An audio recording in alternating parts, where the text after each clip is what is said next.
Après des tests sur des souris, ils ont trouvé une façon de stimuler le système immunitaire pour éliminer la production dans le cerveau d'une molécule toxique, la bêta-amyloïde, qui est la caractéristique principale de la maladie dégénérative. Le stimulant dont il est question est déjà employé comme adjuvant dans les nombreux vaccins. Selon le professeur Serge Rivest de la Faculté de la médecine, un vaccin pourrait être mis en vente d'ici quelques années sur les tests. Après des tests sur des souris, ils ont trouvé une façon de stimuler le système immunitaire pour éliminer la production. Non, OK, ouais. Ça t'entend-tu bien? Ouais. Test 1, 2. OK. Ben moi, j'aime vraiment les chats. Sérieusement, c'est presque une passion. Chez nous, on fait des élevages de chats. C'est vrai. J'ai des chats de Bengale. Puis ma chatte, elle a accouché à Noël. Puis on a eu 4 bébés chats. Puis ils sont vraiment cute. J'ai hâte qu'ils grandissent pour pouvoir les prendre. Le matin d'une jeune étudiante au collégial Sainte-Anne. Quand son cadran sonne, elle se réveille. Par la suite,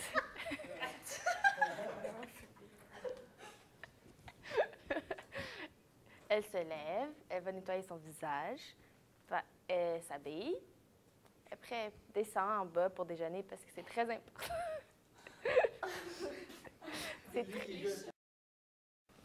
OK, ben moi, je vais parler de quelque chose d'intéressant parce que les chats puis le matin d'une étudiante, c'est pas intéressant. Donc, en fait, je vais vous parler de la théorie qu'il y a beaucoup de monde qui soutiennent, en fait, que la tuerie de Newton au Connecticut, ça serait une mise en scène par le gouvernement américain pour, en fait, avoir un meilleur contrôle sur la distribution des armes à feu. Donc, en fait, la presse, justement, elle a mis un article en ligne ce matin. Alors, Bon, je vais vous parler d'un article de la presse. L'alcool au volant, Québec va serrer la vis aux récidivistes. Le gouvernement marois se dit fermement déterminé à serrer la vis aux récidivistes de l'alcool au volant. Dorénavant, le véhicule du fautif sera confisqué dans tous les cas et retiré définitivement aux contrevenants s'il s'agit d'une troisième infraction ou davantage. Un récidiviste pourrait aussi être qualifié. C'est good? OK. OK. Voulant éviter de créer un préjudice aux joueurs visés et conscient du vide législatif dans la nouvelle convention collective, la NHL et son association des joueurs ont convenu d'apporter une modification à la clause sur les rachats de contrats. Cet amendement évitera aux joueurs comme Scott Gomez et Wade Redden d'être confinés chez eux en attendant la fin de la saison.